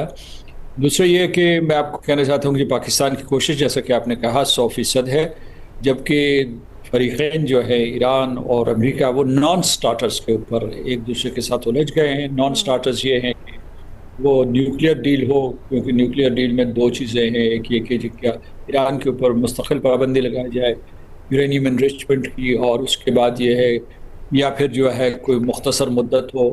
फिर उसके साथ ये है कि उसके बाद जो स्टॉक पाइल्स हैं वो ईरान अमेरिका के हवाले करे ना करे। इसी तरीके से आपने हरमुज़ के ऊपर के जो अमेरिका ब्लॉकेड हटाए, और दूसरी तरफ जो है अमेरिका का मुतालबा कि ईरान जो कंट्रोल करने की कोशिश कर रहा है अपना हरमुज़ को, उसे ख़त्म करे। और फिर इसी तरीके से और लबनान का मसला हुआ, या जो ईरान की तरफ से मुतालबा है कि उनके असासे मुंजमद असासे रिलीज़ किए जाए, और फिर ये कि जो है उनके ऊपर जो माशी पाबंदियाँ हैं किसी किस्म की भी न्यूक्लियर के हवाले से उनको ख़त्म किया जाए। तो ये वो मामलात हैं, बजाय इसके कि वो किसी मुज़ाकराती मेज़ पे एक दूसरे के सामने बैठ कर इन मसाइल को हल करें। जैसे कि आपने कहा कि सोशल मीडिया और बयानात के ज़रिए वो एक दूसरे को अपनी पोजीशन बता रहे हैं, जो इंतहाई पोजीशन है, और ये सालिस के लिए बड़ी मुश्किल हो जाती है, क्योंकि सालिस जो पाकिस्तान है वो कोशिश कर रहा है कि कोई दरमियानी रास्ता निकले, और उसके लिए जो है वो राब्ते में है। यानी अब तक जो खुशी की बात यह है कि एक तो पाकिस्तान ने मुज़ाकरात के दूसरे दौर के लिए तैयारी कर ली है, दूसरा ये है कि वो उसे अभी तक दोनों फरीक़ैन का एतमाद हासिल है, वो उनके साथ राब्ते में है और इसरार कर रहा है, और उनको ये बात जो है उनको समझाने की कोशिश कर रहा है। ख़ुद उन्हें भी मालूम होना चाहिए कि दुनिया तीसरी जंग अज़ीम के धाने पर खड़ी है, थोड़ा सा वक्फा हो है, तो लिहाजा वो अपनी पोजीशन में लचक पैदा करें ताकि दुनिया जो है तबाही और बर्बादी से बच सके। मसूद खान साहब, JCPOA की अक्सर बात होती है। ओबामा दौर में ये मुआहदा हुआ था ईरान के साथ, और उसके बाद हमने देखा 2015 में मुआहदा हुआ, 2018 में ट्रंप ने उसको तोड़ दिया, और जब तोड़ा था उस वक्त जो है JCPOA मुआहदे के मुताबिक अफजूदगी ईरान के पास इतनी नहीं थी। तोड़ने के बाद वो चली गई 30% पे, फिर उसके बाद 60% पे। तो मुआहदा तोड़ने के तो उल्टे नतायज हो रहे हैं। अब जो डोनाल्ड ट्रंप हैं वो ये कह रहे हैं कि हम दोबारा ऐसा मुआहदा करेंगे जिसमें हम 1% भी जो है उनको इजाज़त नहीं देंगे कि वो अफजूदा मटीरियल रखे, जबकि ईरान इसको अपनी बका का एक ज़रिया समझते हैं, एक ज़ामिन समझते हैं। तो आप किस तरह से देख रहे हैं ये ऊँट किस करवट बैठेगा? आपने सही जिक्र किया 2015 की ईरान न्यूक्लियर डील का, तो उसमें यह है कि उसमें मशरूत सी थी, और उसके बाद जो है मामलात सही चलने लगे थे। 3 साल तक ये मुआहदा रहा, और उसके बाद जो है सदर ट्रंप आए और उन्होंने उसे ख़त्म कर दिया। अब जो है उसमें ये जो आपने आखिरी नुक्ता बयान किया, उसमें मैं ये कहूँगा कि ईरान सिर्फ उसे अपनी बका के लिए नहीं कह रहा, वो उसे एक दो चीज़ें वो इन्वोक कर रहा है। एक चीज़ वो ये कह रहा है कि वो न्यूक्लियर नॉन प्रोलिफरेशन ट्रीटी का रुकन है, और उसके मुताबिक उसे इस्तेहकाक हासिल है कि वो अफसूदगी करे। और अफसूदगी के लिए जो उन्होंने मुसवदा दिया हुआ है, जो आखिरी मुसवदा अमेरिका के हवाले किया हुआ है बरास्ता ओमानी वज़ीर ख़ारजा, उसमें वो 3.6% तक अफसूदगी के लिए तैयार हैं। और उसके बाद वो ये कहते हैं कि ये मेडिसिन के लिए, एग्रीकल्चर के लिए और तवानाई के लिए इस्तेमाल होता है, जो उनका हक बनता है उस मुआहदे के तहत। वो कहते हैं उससे दस्तबरदार नहीं हो सकते। सदर ट्रंप कह रहे हैं कि सफ़र कर दें इस अफसूदगी की, वो बिल्कुल, और हमेशा। और फिर ये जो अफसूदगी के ऊपर जो ये पाबंदी लगेगी वो गैर मुअय्यना मुद्दत तक होगी, यानी मतलब इनडेफिनिट होगी। उसमें किसी किस्म की कोई मुद्दत नहीं लगाई जा सकती, 5 या 10 या 15 या 20 साल। तो ये सिर्फ उनके यानी उनके जो है कौमी तहफ़्फ़ुज़ का, या जिस तरीके से आपने जिक्र किया था, उसका मसला नहीं है, क्योंकि ईरान ये कह रहा है कि हम न्यूक्लियर वेपन्स बनाना ही नहीं चाहते थे। दूसरी तरफ ये हकीकत है कि अगर आप 60% तक अफसूदगी कर लेते हैं तो, और आपके पास इंफ्रास्ट्रक्चर भी मौजूद हो, तो आप जौहरी हथियार बना सकते हैं। और वो भी उन्होंने एक किस्म की उनकी अपनी दिफाई फसील है जो अपने इर्द गिर्द उन्होंने खींची हुई है। यानी मतलब है कि उन्होंने भी इंतहाई जहानत के साथ एक सिग्नल दिया हुआ है कि अगर आप हमारे ऊपर इसी किस्म की कोर्सिव डिप्लोमेसी करते रहेंगे या हमले करते रहेंगे तो हम न्यूक्लियर हथियार भी हासिल कर सकते हैं। तो मैंने जैसा कहा कि ये नॉन स्टार्टर्स पे उलझे हुए हैं। ये चीज़ें जो है ये बयानात के ज़रिए, सोशल मीडिया के ज़रिए जो है नहीं हल हो सकती। ये जैसे पाकिस्तान को खींच के लाया था, कायल करके यहाँ इस्लामाबाद लाया था, वो एक दूसरे के सामने बैठे थे, तो दूसरे दौर के लिए भी उन्हें एक दूसरे के सामने बैठना चाहिए। राइट। और अभी जो तलवार लटक रही है वो है जंगबंदी की डेडलाइन की, जो आरजी जंगबंदी थी। जी। तो मैं समझता हूँ कि अगले 24 घंटे बहुत अहम है। राइट। ये जो जंगबंदी है सदर ट्रंप के मुताबिक, अमेरिका के वक्त के मुताबिक होगी। हम यहाँ से जो है अंदाजा लगा रहे थे कि ये मकामी टाइम है उसके मुताबिक होगी। तो इसका मतलब ये है कि कोई कल शाम तक ये मामला जो है हल हो जाएगा, थोड़ी सी क्लैरिटी आएगी। अच्छा मसूद खान साहब, जिस तरीके से अभी आपने सीज फायर की डेडलाइन की बात की, एक तो ये कि उसमें एक्सटेंशन होती हुई आप देख रहे हैं, क्योंकि जो आप बात कर रहे हैं कि उन पॉइंट्स के ऊपर बात हो रही है जो कि अहम नहीं है, जिनको मुज़ाकरात की मेज़ पर हल होना चाहिए। दूसरी चीज़ ये कि आप पाकिस्तान का रोल एज ए मीडिएटर कैसे देखते हैं, कितना क्रूशल है और कितने ज़्यादा चैलेंजिंग है पाकिस्तान के लिए ऐसे दोनों फरीकैन को दोबारा आमने सामने लाकर बिठाना, जो कि 47 ईयर्स तक एक दूसरे से इस मामले पर डायरेक्टली बात नहीं कर रहे थे। और अब जब एक जो फेज़ है मुज़ाकरात का, जो राउंड 1 है वो हो चुका, अब राउंड 2 की तैयारी है, पाकिस्तान ने स्टेज सेट कर दिया है, अब फरीकैन पर मुनहसर है वो क्या करते हैं। लेकिन इस सारी सिचुएशन में जो पाकिस्तान का रोल है वो कितना क्रूशल है और कितना सेंसिटिव है? पाकिस्तान का रोल बहुत मुश्किल है। और यानी जो पाकिस्तान ने काम किया वो अक़वाम मुत्तहिदा को करना चाहिए था, या यूरोपियन यूनियन को करना चाहिए था, या इस्लामी ताउन तंजीम को करना चाहिए था, लेकिन तमाम इदारे ये करने में नाकाम रहे। पाकिस्तान ने ख़ुद अपनी इनिशिएटिव के ऊपर जंग के शुरू होने के फ़ौरन बाद रब्ते किए तमाम सदूर और वज़राए आज़म के साथ, और उसके बाद जो है सारी दुनिया को तैयार किया, यानी मतलब है यहाँ खलीजी रियासतों को तैयार किया, तुर्की, मिस्र, इनसे रब्ता किया, चीन की हिमायत हासिल की, और उसके बाद इस हद तक लाया कि एक पहला दौर यहाँ मुनक़िद हो गया। वो लोग जो है और जंगबंदी भी करवाई, यानी मतलब जो आर्जी जंग इस वक्त तक बरकरार है, और ये उस वक्त लोगों को नामुमकिन नज़र आ रहा था, लेकिन पाकिस्तान ने जिस तरीके से मेहनत की वो बारावर साबित हुई। अब जो है दूसरे मरहले में गए तो सारे इस प्रोसेस में जब पाकिस्तान पूरी की पूरी दुनिया को कंसेंसस की तरफ ला रहा था, तो 2 ममालिक थे ऐसे जिन्होंने पाकिस्तान के खिलाफ बयान दिए। एक हिंदुस्तान था और एक इसराइल से आवाज़ें उठी, और एक अमरीकी जो है उनका फॉक्स टेलीविज़न है, उसने भी कोई इस किस्म का जो प्रोग्राम नशर किया। बाकी सारी की सारी दुनिया मुत्तहिद थी और पाकिस्तान की बड़ी था। अच्छा सरदार साहब, आपने जनीवा में भी जो है ना सर्व किया है, तो आप देख रहे थे कि यहाँ पर हमें ऑप्शन ये मिली थी कि जनीवा या पाकिस्तान। आपको क्या लगता है ये जो फरीकैन हैं इन्होंने रिलाय ज़्यादा पाकिस्तान पर क्यों किया है, जबकि ऐसे अक्सर मुआहदे हमने देखा है कि दीगर ममालिक में होते आए हैं? मुझे इजाज़त दीजिए कि जो पहला उन्होंने सवाल पूछा था और उसके बाद जो है मैं आपको ये बता रहा था कि अब आपने ये पूछा था कि अब क्या मुश्किलात हैं और अब क्या। तो पाकिस्तान जो है उसने दोबारा यानी पहले दौर की कामयाबी के बाद इंतहाई साबित कदमी का सबूत दिया है, यानी और हमारी जो अला तरीन क़यादत है उन्होंने अपनी रेपुटेशन पूरी की पूरी स्टेक पे लगा दी है, क्योंकि जिस मकाम पे वो दुनिया को खींच के लाया था, चाहते थे कि इसका शिराजा बिखर जाए और फिर जो है जो ईरान और अमेरिका इनकी रिजम्पशन ऑफ हॉस्टिलिटीज़ हो जाए, दोबारा से जो है फिर जंग का आगाज़ हो जाए। तो इसीलिए हमारे फील्ड मार्शल आसिम मुनीर गए तेहरान में और हमारे जो इलाकाई यकजहती हासिल करने के लिए वज़ीर आज़म जो है पूरे पूरे खत्ते में गए और उनसे मुशावरत की। अभी भी जबकि ये इनके दरमियान इख्तलाफात मौजूद हैं तो पाकिस्तान मुसलसल राब्ते में है टेलीफोन के ज़रिए, और हमारे वज़ीर आज़म और नायब वज़ीर आज़म जो है वो अपने मनसबों से ईरान में राब्ते में हैं। फील्ड मार्शल आसिम मुनीर जो है वो अमेरिका में आला कायदीन के साथ राब्ते में। तो अब जो है ये मैं इसलिए मुकम्मल करना चाहता था कि जहाँ तक वो उनके इख्तलाफात हैं या उनके जो बयानात में तज़ाद आ रहा है, पाकिस्तान अपनी जगह पर खड़ा है। आपका अब मैं आपके सवाल की तरफ आता हूँ। आपने क्या पूछा था जी? मैंने पूछा था आपसे कि आपने जनीवा में भी सर्व किया है। जनीवा में अक्सर ऐसे मुआहदे होते हुए हमने देखे हैं और इससे पहले भी दीगर ममालिक होस्ट करते रहे हैं, ओमान होस्ट करता रहा है मुज़ाकरात को और दीगर ममालिक भी मौजूद थे। पाकिस्तान का इंतखाब क्यों किया गया? इसलिए कि जो बाकी बैनुल-अक़वामी इदारे थे जिनका मैंने पहले जिक्र कर लिया कि वो इस सिलसिले में नाकाम रहे। उसमें एक सदर ट्रंप भी उनके ऊपर एतमाद नहीं कर रहे थे, ख़ासतौर से अक़वाम मुत्तहिदा के ऊपर उनको एतमाद नहीं किया।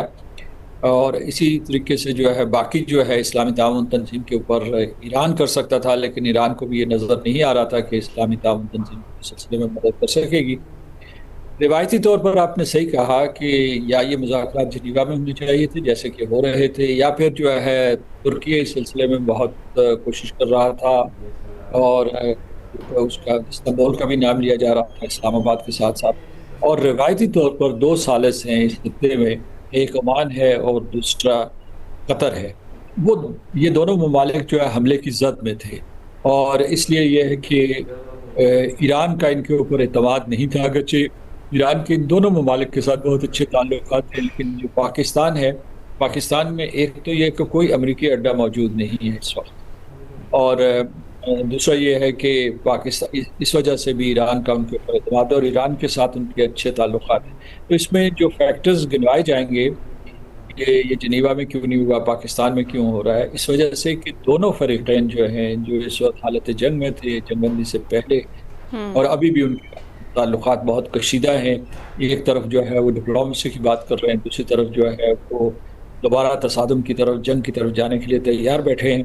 तो उसमें इसलिए कि ये दोनों फरीकैन जो है ये बहुत मुश्किल काम है कि वाशिंगटन और सदर ट्रम्प जो किसी के ऊपर एतबार नहीं कर रहे, वो पाकिस्तान की क़यादत के ऊपर न सिर्फ एतबार कर रहे हैं, बार बार उसकी तारीफ भी कर रहे हैं। इसी तरीके से फील्ड मार्शल आसिम मुनीर साहब के दौरे से साबित हुआ कि किस तरीके से पूरे का पूरा न सिर्फ ईरानी क़यादत, वो सियासी क़यादत हो, मजहबी क़यादत हो या फ़ौजी क़यादत हो या अवामुन्नास हो, वो पाकिस्तान के ऊपर एतबार करते हैं। तो इस बाहमी एतमाद की वजह से पाकिस्तान एक वेन्यू बना है। Right, thank you so much Sardar Masood Khan साहब, आप हमारे साथ मौजूद थे और इस सारी सूरत हाल पर आप एक्सप्लेन कर रहे थे पाकिस्तान के खुसूसी तौर पर रोल का। आपका बहुत बहुत शुक्रिया। ईरान अमेरिका मुज़ाकरात की बात चल रही थी, अभी हम ब्रेक पर जाएंगे।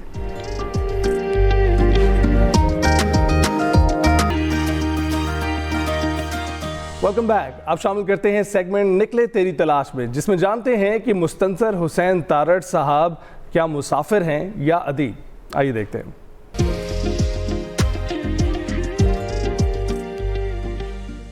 अस्सलाम वालेकुम नाज़रीन, मैं वकार अहमद और आप देख रहे हैं निकले तेरी तलाश में। मुस्तंसर हुसैन तारड़ साहब से आज एक अहम सवाल पूछना है, वो ये कि तारड़ साहब की जो शख्सियत है उसकी 2 नुमायाँ तरीन जहतें अगर कोई पूछे, और आप जानते ही हैं, वो एक तो मुसाफिर की हैं और एक अदीब की हैं।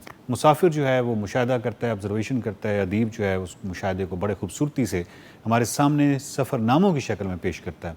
तो एक तरफ यानी मुसाफिर हैं, दूसरी तरफ अदीब हैं। अदीब हैं तो नावल निगारी भी करते हैं, कालम नवीसी भी करते हैं, मुख्तलिफ जहतें हैं, और अदीब होने की एक अलहदा से मुकम्मल रासिख जो है वो शनाख्त है, लेकिन मुसाफिर होने की भी है। तो तारड़ साहब से आज एक सवाल करते हैं। बहुत ही शुक्रिया तारड़ साहब, आपने ज्वाइन किया। मेरा सवाल ये है कि जब आपने शऊर की आँख खोली है और उसके बाद यानी अगर आप अपने पास्ट को देखें, जहाँ तक आप जा सकते हैं, तो सवाल ये है कि आपके अंदर मुसाफिर पहले बेदार हुआ था या अदीब जो है वो पहले बेदार हुआ था? यानी अदीब बेदार हुआ और उसने कहा कि मैं सफ़र करूँगा और मैं उस सफ़र जो है उसको लिखूँगा, मुतशक्किल करूँगा या इजहार करूँगा अदब के थ्रू, या आपने सफ़र किए और आपके मुशाहिदे इतने ताकतवर थे, खूबसूरत थे कि आपने कहा कि इन ऑब्जर्वेशंस की बुनियाद इतनी खूबसूरत है तो क्यों ना मैं इसको लफ्ज़ में ढालूँ और लोगों तक पहुँचाऊँ। तो मुसाफिर पहले बेदार हुआ या अदीब पहले बेदार हुआ? पहले तो मैं पैदा हुआ। जी जी बिल्कुल। तो ये बड़ा आसान सवाल है, वाज़े। मेरा अदीब बनने का कोई इरादा नहीं था। होता है ना कि वो इंटेंशन होती है कोई, उसके लिए जस्तजू आदमी करता है, या मतलब है कि एम्बिशन होती है। नहीं, मैं बेसिकली कुछ था कि नेचर जो है उसकी कशिश थी, और मैं समझता हूँ, आप कह ले कि मुज़ाहिर परस्त हूँ मैं, ठीक है, कि नेचर में एक ख़ास कशिश है मेरे लिए। चुनांचे बाहर था, और मैं पहले भी किसी इंटरव्यू में बता चुका हूँ कि मैं सोवियत यूनियन गया बैक इन 1958। वापसी पर निज़ामी साहब थे नायब वक्त के, उन्होंने कहा आप इसका सफ़रनामा लिख दें। मैंने कहा जी मुझे तो लिखना नहीं आता। बाहर तो वो मैंने लिखा, वो किंदील में शाया हुआ, बात ख़त्म हो गई। उसके बाद 1969 में जब मैंने फिर गया हूँ 6-7 माह के लिए, तो वापसी पर जो मैंने लिखना शुरू किया वो सिर्फ इसलिए था कि मैं शेयर कर सकूं लोगों के साथ अपने जो ट्रैवल एक्सपीरियंसेस हैं। मेरा कोई इरादा नहीं था कि इससे आगे भी मैं कुछ लिखूंगा, और लोगों को कम से कम मालूम हो कि ये चीज़, क्योंकि उससे पेशतर सफ़रनामे का एज सच वजूद नहीं था। जो कंटिन्यूटी होती है, ज़मीन के साथ सफ़र करना, शहरों में जाना, पैदल घूमना, कैंपिंग करना, हिचहाइकिंग करना, बड़े मतलब के कंफर्टेबल सफ़र थे बाई एयर, और किसी एक मुकाम पे गए तो बाहर तो वो मैंने लिखा। तो उसके बाद ज़ाहिर है कि वो मुमताज़ मफसी कहते थे ना कि एक दफ़ा ताली बज जाए, हाँ जी, तो फिर ख्वाहिश होती कि दोबारा भी बजे। बिल्कुल। तो वहाँ से वो सिलसिला शुरू हुआ। लेकिन अब भी लोग कहते हैं कि आप सफ़र इसलिए करते हैं कि सफ़रनामा लिखें, हरगिज़ नहीं। मेरी प्रायोरिटी जो होती है वो सफ़र की होती है। वो मतलब जितने भी नॉर्थ में मैंने किए हैं सफ़र, मेरे ज़हन में ये नहीं था। मैंने नॉर्थ में कुछ और सफ़र भी किए हैं जिनके मैंने सफ़रनामे नहीं लिखे। अच्छा, सफ़र के लिए जो है एक मेरे अंदर वहशत, उसका एक सबूत मैं आपको दे दूँ जी। मसलन एक प्रिंस ज़रनूनी हैं दुबई के, वो मेरे वाक़फ़ थे। तो दुबई में गया तो उन्होंने खाने पे बुलाया हमें। मैं किसी रिकॉर्डिंग के सिलसिले में गया। उसके पास एक लाइन थी सुपर लग्जरी गाड़ियों की, और उसमें रोल्स रॉयस थी सिल्वर के, जी ये क्वीन एलिज़ाबेथ चलाती रही है, और फलां, और ये गैबर्डीनी है वो जिसके पर होते हैं यूँ करके, और इस तरह 8-10 गाड़ियाँ। तो मुझे कहने लगा कि मिस्टर मुसन्सर, इनमें से जो गाड़ी आपको पसंद है ना, आप एक दिन के लिए उसे चला सकते हैं एज माई गेस्ट। तो मैंने सबकी तरफ देखा, सिल्वर रोल्स रॉयस भी थी, गैबर्डीनी भी थी, और मतलब मर्सिडीज का तो शुमारी। तो पुणे में एक कैंपर टाइप चीज़ थी, बड़ी सारी जीप। मैंने कहा मैं तो इसमें सफ़र करना पसंद करूँगा। कहने लगा ये तो मेरे वालिद साहब की है, वो शिकार पे जाते हैं, इसके ऊपर टेंट लगा हुआ, तो इसमें सफ़र। मेरे लिए जो अट्रैक्शन होती है ना गाड़ी में, वो सिर्फ ये होती है कि इस गाड़ी में सफ़र किया जा सकता है। चुनांचे ये फिक्सेशन जो है सफ़र की, ये पहले थी। अदीब होना, जिस तरह के मैंने कहा है कि ये एक ऑफ शूट है उसका। बहुत शुक्रिया तार साहब। नाज़रीन, चलें, ये तय हो गया कि तार साहब जो हैं वो पहले मुसाफिर हैं और उसके बाद अदीब हैं। यानी उन्होंने सफ़र इसलिए नहीं किए कि वो लिख सकें, बल्कि उन्होंने सफ़र इसलिए किए क्योंकि वो हैं ही मुसाफिर, और उसके बाद उन्होंने अदब के, जब उन्होंने लिखना शुरू किया तो उसके बाद अदब के कई रंग जो हैं वो आते चले गए। अगले हफ्ते फिर मुलाकात होगी। देखते रहिए निकले तेरी तलाश में।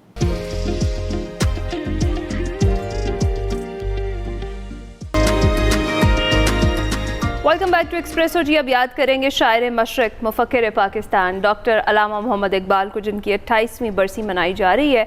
और अल्लामा इकबाल, हम सब जानते हैं किस तरीके से शेर व शायरी के साथ साथ वकालत करते रहे, और इसके साथ साथ सियासी तहरीकों में भी भरपूर हिस्सा लेते रहे। अगर हम कहें कि मुसलमानों में मुसलमान होने का एहसास पैदा करने और उन्हें ख्वाब गफलत से जगाने की जो कोशिशें अल्लामा इकबाल ने की, शायद ही कोई और कर सका हो। इसी पर हमने बात करनी है, और बात करने के लिए इंतहाई पर्टिनेंट गेस्ट हमारे साथ मौजूद हैं, प्रोफेसर फहद अली काज़मी। उनसे बात करते हैं। अस्सलाम वालेकुम, गुड मॉर्निंग, आप कैसे हैं? गुड मॉर्निंग जी, वालेकुम अस्सलाम। आप लोग खैरियत से? माशाल्लाह बिल्कुल ठीक ठाक। प्रोफेसर साहब, अक्सर एक वाक़या शेयर किया था, हमारे टीचर गवर्नमेंट कॉलेज में होते थे संजानी साहब, और वो बताया करते थे कि अल्लामा इकबाल जब अपनी क्लास में लेट हो जाया करते थे, तो अक्सर आकर जब टीचर पूछते थे उनसे कि आप लेट क्यों हुए, तो वो कहते थे कि इकबाल देर से ही आता है, इकबाल हमेशा देर से, इकबाल हमेशा देर से ही आता है। तो वो कोट किया करते थे इसको। आपको लगता है जो अभी पैगाम है इकबाल का, वो भी देर से ही सराहियत कर रहा है हमारी नौजवान पौध में, और अभी जो शऊर है उसके हवाले से उजागर करने की ज़रूरत है? बिस्मिल्लाहिर्रहमानिर्रहीम। Thanks a lot. आपने इस वाक़े से बहुत से हिडन मैसेजेस मुझे ज़ाती तौर पे भी दे दिए, तो मैं उसको भी पिक कर रहा हूँ। और देखें, बात ये है कि सिर्फ नौजवान की बात नहीं है। इकबाल सिर्फ नौजवानों को एड्रेस नहीं करते, इकबाल कौम के हर तबके को एड्रेस करते हैं और अनफॉर्चुनेटली हर तबका ही इकबाल से गाफिल है। आप इकबाल के टाइम्स पे जाएं तो इकबाल ने ब्रिटिश साम्राज्य को टारगेट किया, इंपीरियलिज़म को टारगेट किया, जागीरदाराना सोच को टारगेट किया, एक ख़ास किस्म की पॉलिटिकल सोच को टारगेट किया, मुल्लायत को टारगेट किया, फेक सूडो सूफ़ीज़ को, 2 नंबर सूफिया को उन्होंने टारगेट किया। उन्होंने कौम के हर नेगेटिव एस्पेक्ट को एक्सपोज किया और उनके ख़िलाफ़ शायरी की, उनके ख़िलाफ़ आपने इंटेलेक्चुअल क़याम किया। और अनफॉर्चुनेटली आज in this day and age जिन जिन तबकों के ख़िलाफ़ इकबाल खड़े थे वही तबकों ने कहीं ना कहीं पाकिस्तान को हाईजैक कर लिया है। तो जो समत थी, जो समत इकबाल की समत थी, वो आज हमें यहाँ पर नज़र नहीं आती। अब जैसे वो इकबाल का मशहूर कलाम है, वो अक्सर मैं पढ़ा भी करता हूँ, आई रियली एंजॉय इट। उठो मेरी दुनिया के गरीबों को जगा दो, काखे उमरा के दरो दीवार हिला दो, सुल्तानी ए जमहूर का आता है ज़माना, जो नक्शे कोहन तुमको नज़र आए मिटा दो। क्यों खालिको मखलूक में हायल रहें पर्दे, पीराने कलीसा को कलीसा से उठा दो। अब ये वो पैगाम है, अगर इसको हम मेन स्ट्रीम कर देंगे, नौजवानों के अंदर डाल देंगे, कौम के अंदर डाल देंगे, तो फिर वो जो तबके जिन्होंने निज़ाम को हाईजैक किया हुआ है वो फिर पीछे जाना पड़ेगा और उनको इकबाल कभी भी सूट नहीं करेगा। और वो इकबाल को रिवायती तौर पे सेलिब्रेट तो करेंगे मगर इकबाल के पैगाम को आम शायद नहीं होने देंगे। राइट। अच्छा फ़ाज़ साहब, हमने कहा कि इकबाल पूरी कौम के शायर थे, बल्कि मैं तो ये कहूँगी पूरी इंसानियत के लिए उनकी शायरी थी। आपको क्या लगता है, जिस तरह भी आपने बात की कि नौजवानों तक वो पैगाम जो पहुँचा दिया जाए, तो फिर एक अलग ही रुख हम उनका भी देखेंगे, कितना इम्पॉर्टेंट है कि उनको उस तरफ ले जाया जाए और ख़ुसूसी तौर पर जो खुदी का एक पैगाम इकबाल ने हमें दिया है, उस पैगाम को वाकई ही पूरी कौम को ख़ुसूसी तौर पर अपनी जो यूथ है उसमें हाईलाइट किया जाए या उन्हें वो बताया जाए?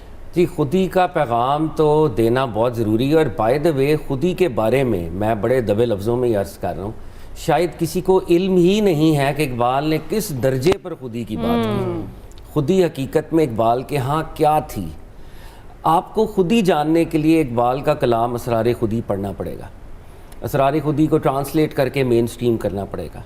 इकबाल बात करते हैं आरजू की। सबसे पहले आपको ग्रोथ की डिज़ायर पैदा करनी होती है, खुदी का एक एस्पेक्ट है आरजू। खुदी का दूसरा एस्पेक्ट है इश्क। आपने अपना कोई विजन या अपना कोई आइडियल बनाना है, फिर उसके साथ इश्क करके आपने उसको फॉलो करना है। और जो सबसे बड़ा आइडियल इकबाल यहाँ पर देते हैं वो ज़ाते सरकार दो आलम सल्लल्लाहु अलैहि वसल्लम, कि आपने उनको एम्यूलेट करना है। फिर इकबाल कहते हैं कि आपने वो लिटरेचर नहीं पढ़ना जो आपको ताकत से दूर करता है। पावरलेसनेस कौमों की मौत है। तो वो ग्रीक्स को और ग्रीक हेरिटेज को यहाँ पर क्रिटिक करते हैं, जैसे अफलातून की वो क्रिटिसिज्म करते हैं कि अफलातून एक ऐसी दुनिया को पेश करता है जो दुनिया हकीकत में एग्जिस्ट ही नहीं करती और वो एक दूसरी दुनिया का खां है जिसको वो आइडियल वर्ल्ड कहता है। तो जो इस दुनिया से कट जाए, इस दुनिया की हकीकत से कट जाए, वो दुनिया के तकाज़ों से कट जाता है, वो ताकत हासिल नहीं करता और वो पीछे रह जाता है।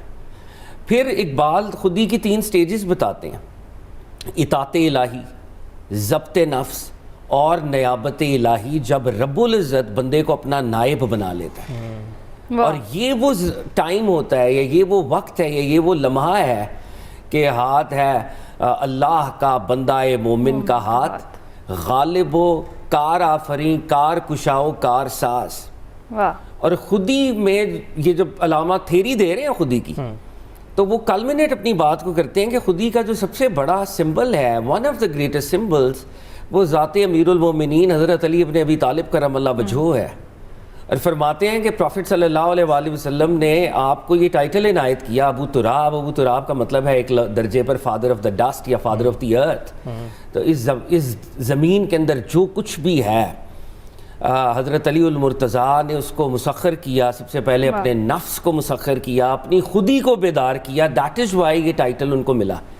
तो अब ये सिंबल्स हैं खुद ही बिल्कुल ऐसे ही है।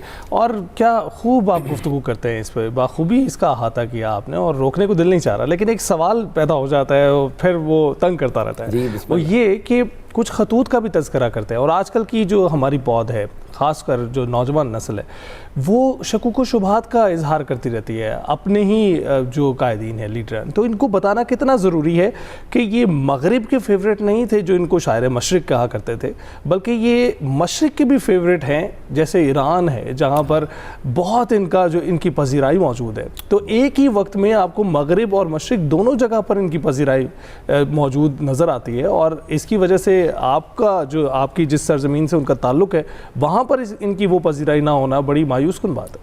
देखिए, बड़ा शख्स होता ही वो है जो मल्टीपल लेवल्स के ऊपर ऑपरेट करता है, मल्टीपल कौमों को इंस्पायर करता है। इकबाल को गोरों ने स का खिताब दिया था जी।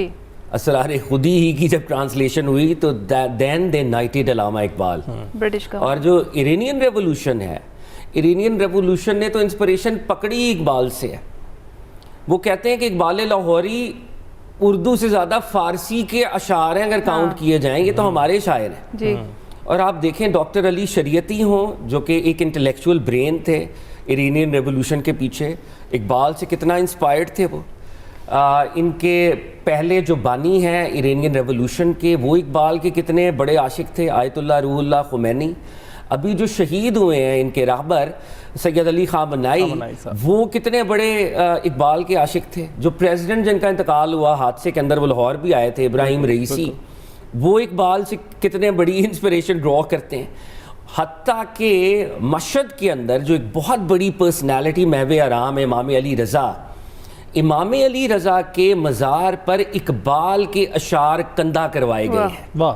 वो सादी को कंधा करा सकते थे, फिरदौसी को, पूरा एक हेरिटेज है ना, हाफिज शिराजी, रूमी, दे केम अप विद अल्लामा इकबाल। तो ये मल्टीपल लेवल्स के ऊपर इकबाल ने कौमों को इंस्पायर किया है और हुर्रियत के रास्ते पे जो भी है वो इकबाल से कनेक्टेड है। बिल्कुल है। बहुत शुक्रिया फ़हद अली काज़मी साहब हमारे साथ मौजूद थे और जिस तरह हम बात कर रहे थे इकबाल की, तो बात रोकने को भी नहीं जी चाहता, लेकिन वक्त की आपको पता है महदूद, हमारे पास वक्त महदूद होता है। इकबाल हमारे लिए और आने वाली नस्लों के लिए हमेशा जोश और वलवले का सरचश्मा रहेंगे। इसी पर हम ब्रेक लेंगे, कुछ देर में वापस आते हैं।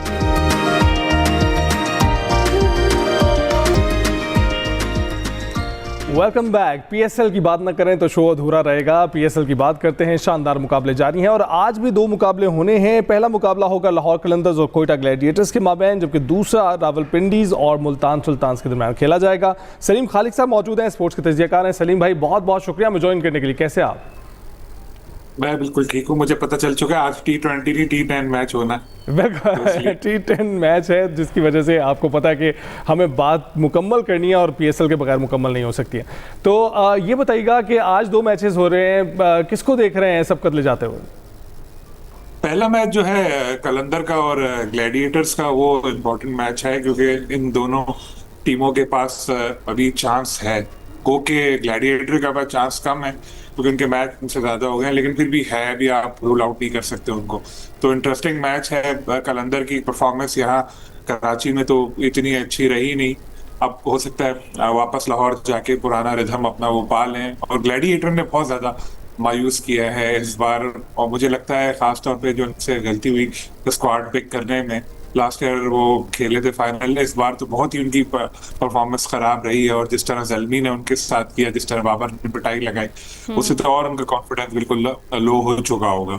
और दूसरा जो मैच होना है वो मैच इतनी अहमियत रखता नहीं है क्योंकि सुल्तान की जो टीम है वो तो तकरीबन जा चुकी है आगे, और रावलपिंडी की टीम अपने सारे मैचेस हारी हुई है, वो क्या है तो कोई फर्क पड़ना नहीं है उसका। तो पहला मैच तमाम बिल्कुल तमाम, और क्या चाहिए उनको, और कितने हारेंगे। देखिए, हम ये देख रहे थे कि जिस तरीके से कमबैक किया है ना हैदराबाद किंग्स से, शायद ये भी कर जाते, लेकिन ऐसा नहीं हुआ। अच्छा, मुझे ये बताएं सलीम खालिक साहब, पॉइंट्स टेबल की सूरत हाल देखते हुए जितनी स्ट्रॉन्ग इस वक्त हमें पेशावर ज़ल्मी की टीम लग रही है, आगे भी जो मैचेस होंगे उनमें भी आपको लगता है कि इसी मोमेंटम से वो अपनी जीत का सफ़र बरकरार रखेंगे? बिल्कुल लग ऐसे ही रहा है, जिस तरह की परफॉर्मेंस रही है उनकी, मेंडिस और जिस तरह से अब बाबर खास तौर पे जो फॉर्म में वापस आए और पिछला मैच वो खेले ज़ल्मी के लिए, बहुत ही ज़बरदस्त उन्होंने सेंचुरी बनाई और लोग बहुत खुश हुए, सोशल मीडिया पे भी काफ़ी कुछ आया। तो और उनकी टीम का एक रिदम बनता नज़र आ गया है कि नज़र आ रही है उनकी टीम आगे चलती हुई, तो लग रहा है कि वो अगले मैचों में भी परफॉर्म करेगी। दूसरी टीम जैसे आपने खुद बताया इस्लामाबाद भी सेफ हो चुकी है, मुल्तान की टीम भी लग रहा है जा रही है, एक पोजीशन अब लग रहा है बाकी है तो जिसके लिए टीमों का मुकाबला है पिंडीज को छोड़ के, बाकी इसके बाद फिर भी थोड़ा थोड़ा बाकी टीमों के बाद चांस है थोड़ा थोड़ा। पिंडी तो बिल्कुल पिंडीज तो आउट हो चुकी है बिल्कुल। तो सलीम भाई, बाबर आजम का जिक्र कर दिया आपने, वैसे तो कौशल मेंडिस इस वक्त आगे हैं रन्स बनाने में, लेकिन मेरा ख्याल है कि उनके कौशल मेंडिस के 413 हैं जबकि बाबर आजम के 401 रन्स हैं अब तक इन 29 मैचेस में। आपको लग रहा है कि बाबर आजम इसमें भी आगे दिखाई दे रहे हैं, कुछ अगले मैचेस में वो बेहतर परफॉर्म करेंगे? और देखिए दोनों प्लेयर ही बहुत अच्छा परफॉर्म कर रहे हैं, दोनों प्लेयर एक दूसरे का साथ भी देते हैं और एक दूसरे को बैक कर रहे हैं और अच्छा खेल रहे हैं और एक सेहतमंदाना मुकाबला इनके दरमियान चल रहा है। और इतना फर्क है नहीं, जैसे आपको खुद बताया 13-14 रन का फर्क है, वो तो किसी भी मैच में कोई भी आगे निकल जाएगा और इनके पास चांस भी हैं अभी आगे भी। तो लगता है बाबर तो हर साल PSL में अच्छा परफॉर्म करते हैं, इस बार भी यही लग रहा है 500 प्लस वो जाएंगे। साहबजादा फरहान पहले ऊपर थे, बाबर आजम की ही बात, सॉरी टू कट यू, कि यही परफॉर्मेंस आगे भी बरकरार रहेगी जब हमारी नेशनल टीम में वो खेल रहे होंगे तब भी? वेरी गुड क्वेश्चन, और आप लोग नाराज ना होइएगा क्योंकि सच ये है कि इंटरनेशनल क्रिकेट और PSL में जमीन आसमान का फर्क है। यहाँ आपने देखा बाउंड्री भी बहुत छोटी है और बॉलिंग अटैक भी माशाल्लाह कौन बॉलिंग कर रहा है और प्रेशर बहुत लेस है। यहाँ पर मीडिया, साबिक क्रिकेटर, फॉरेन मीडिया, कोई आपको कुछ नहीं कहता, सुकून से अपनी बादशाहत है। तो यहाँ परफॉर्मेंस अच्छी रहना बहुत चांसेस ज्यादा होते हैं। लेकिन जब नेशनल टीम के लिए खेलने के लिए जाएंगे, वर्ल्ड कप जैसा बड़ा इवेंट होगा जहाँ सारी दुनिया की नजरें आपके ऊपर होंगी, फिर जाके वर्ल्ड क्लास बॉलिंग अटैक होगा, फिर असल इम्तिहान होगा। लेकिन फिर भी इस तरह की जो डोमेस्टिक लीग्स हैं उसमें भी परफॉर्मेंस जो है वो आपका एतमाद बढ़ा देती है। तो होपफुली बाबर तो ऑफ कोर्स बना देती है। सलीम भाई बहुत बहुत शुक्रिया, आपने वैसे बाबर की जो सपोर्ट तो की है, उसके साथ साथ आपने अपना तजिया भी पेश किया है, लेकिन हम सपोर्ट में ये कहते हैं कि एक मोमेंटम तो अब बन ही जाता है, लेकिन उसके साथ साथ बाबर आजम के लिए ये भी अच्छी बात होगी कि अगर उनको उन्हीं पोजीशन पर खिलाया जाए जिन पे वो खेलते हैं। राइट, इसी के साथ हम आपसे इजाजत चाहेंगे, मुलाकात होगी कल। अल्लाह हाफिज। अल्लाह हाफिज।